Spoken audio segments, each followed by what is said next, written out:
my version of a quick recipe for Bhajee, known as spinach in the American language.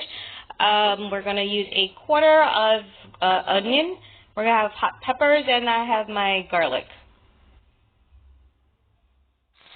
In your pot, you want to add in at least 2 tablespoons of oil.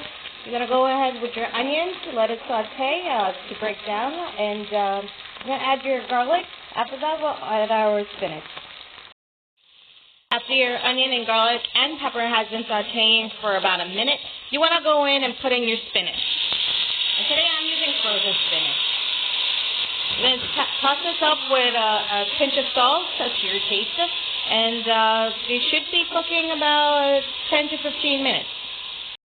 I forgot to mention in my ingredients, I'm going to also add coconut milk. So I had some coconut milk frozen from a can that I previously used.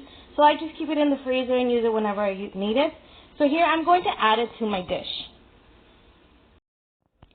The coconut milk is just going to add an extra richness to your dish. So here I did add my coconut milk, and it's in the mixture of my spinach already. So I'm going to let this saute for another 5 minutes. I don't like cooking my spinach for a really long time.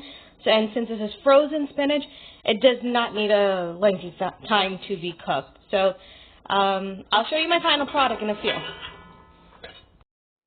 Here you have it. You have your quick saute of spinach, or Bhajee as we would call it, with coconut milk.